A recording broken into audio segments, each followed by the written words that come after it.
Whenever I've been fortunate enough to interact with an established artist, I've viewed it as an opportunity to seek advice and to get feedback on my work, secretly hoping that they'd turn around and say that my work is amazing and that I was on the right track. But the recurring takeaway has almost always been that I need to find my voice. And my recurring reaction has almost always been one of frustration, irritation, and doubt, but also deep down knowing exactly what they meant. Finding my voice has been a journey, a process which has involved a deep introspection of every aspect of my life, decisions, actions, attitude, everything. The process of self-discovery has been an incredibly humbling and challenging one, and at times mentally and physically consuming.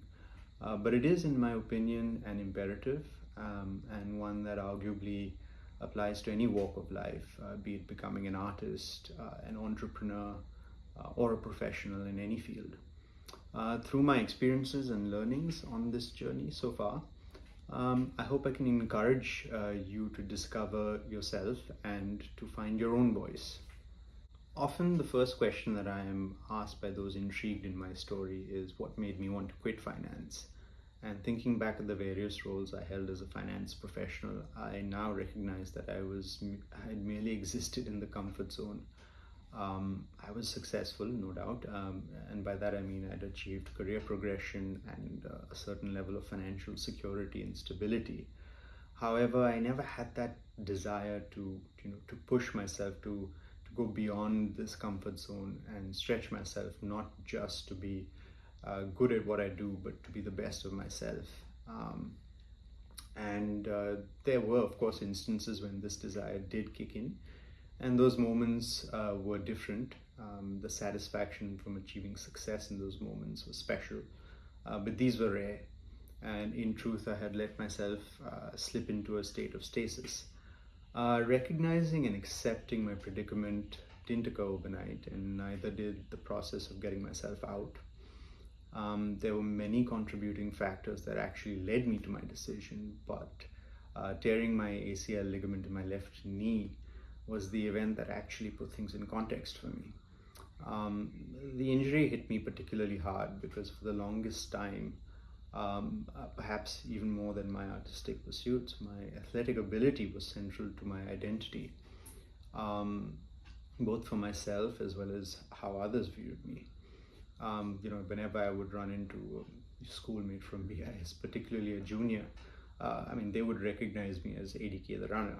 And now the mere thought of, possibly never being able to run again at the same level that I used to be able to was frightening, and frankly it felt like a threat to my sense of self and to my sense of identity. And I realized that just like sport was integral to my identity, finance was not at all. And so in June 2016 I decided to quit finance and rediscover my sense of identity and self in art. During the first few months of being an artist, I felt an incredible sense of liberation. I was filled with energy and optimism, and having made up my mind to go down the path of being a self-taught artist, I got to work right away, studying, researching, taking online courses, and exploring what seemed like an endless stream of possibilities and opportunities, all worth pursuing. I was very fortunate to receive a couple of lucky breaks almost immediately after I had made my move to being an artist, and this included an opportunity to illustrate 3 children's books. And this is a great way for me to reacquaint myself with a pencil, pen, and paper and practice mark making. But more importantly, it also made my decision to become an artist feel real. In addition to the illustration projects, I received commissions from friends and well-wishers, which all served as a great confidence booster and an opportunity also to experiment with materials and different media. I began work on my first major commission in September of 2017. The brief was simple and very flexible. It's an open brief, to simply create a large-scale, non-figurative artwork. It was going to be the largest canvas that I'd ever worked on. In fact, I struggled quite a bit to even get it to fit in my studio. So I knew it was going to be challenging in terms of the execution. But it was a fantastic chance for me to really express myself and make some serious progress in my quest to find my artistic voice. The inspiration for the work hit me while reading a book by Alan Burdick titled Why Time Flies, and his writing on circadian rhythms particularly formed the core concept of the work.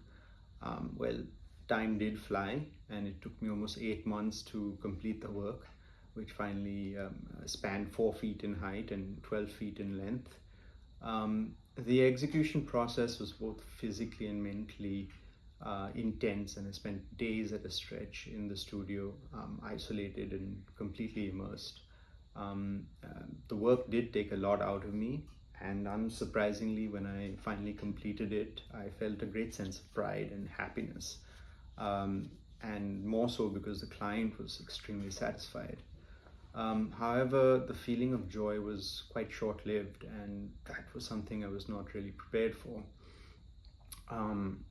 The post-completion kind of happiness was replaced by uncertainty and doubt.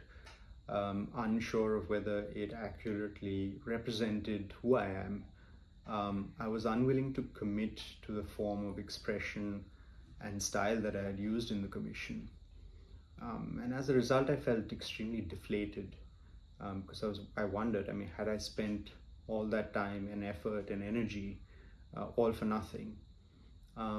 Self-doubt is often a part of a creative process, but I found myself unable to move beyond it. And I didn't accept it at the time, but the root of the problem lay in how I chose to approach my practice. I had somehow convinced myself that extreme isolation was the only way I would truly discover my own voice, and I even justified my situation as being, maybe I was in the struggling, quote-unquote, struggling artist phase.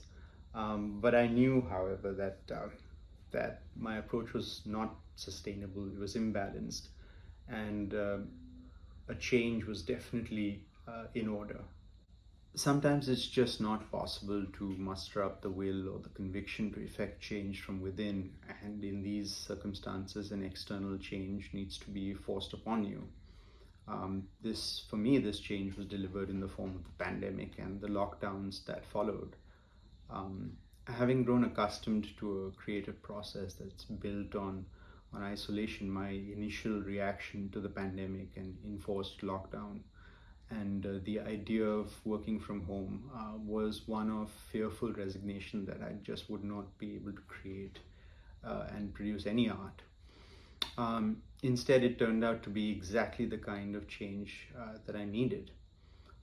Being at home with family and helping to deal with the challenges born out of a constantly evolving situation forced me to take my mind and thoughts off art in my practice, and this was something I was unable to do voluntarily while I was holed up in my studio. I almost felt like I was constantly switched on, and I was never able to give my mind a rest. The forced mental break from art allowed my mind to recuperate in many ways, to reset. And this, combined with a more flexible and adaptive mindset, something all of us may have had to sort of pick up to adjust to the new normal. All of this allowed me to view things from a fresh perspective, and I was able to take stock of the progress I'd made on my journey so far. A reconfigured approach and thought process helped me also to create new works that resulted in two small yet cohesive series of works. And the first of the two sets is an extension of the commission on circadian rhythms, which is particularly significant for me personally, as it also gave me a clear signal that I was no longer unsure of whether the style and the artwork speaks to who I am and my identity as an artist. A relatively more unexpected yet equally important step that I took during the pandemic was to look for a creative outlet outside of my core practice. For lack of a better term, I was looking for a kind of fun side hustle.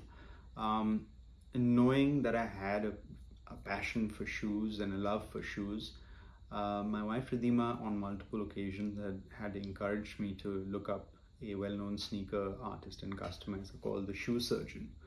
I eventually did, and when I did, I immediately knew that this is the kind of creative outlet that I was looking for.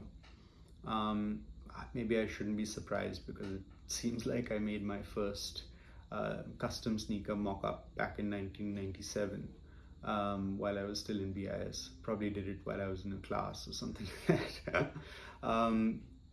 While I've only just kind of scratched the surface in terms of the custom sneaker art activity, having only made a handful of sneakers till date, I can say without any hesitation that it was absolutely the right move because it's brought in an element of unadulterated fun to my creative process, and in an overall sense, it's brought in balance to my practice. So the last 5 years have been an absolute wild ride. It's been exciting, scary, frustrating, but more than anything else, it's been deeply rewarding. And the search for my voice will continue, and maybe it isn't meant to end at all. But I'm hopeful that it will continue to evolve in many wonderful and unexpected ways. Thank you for your time.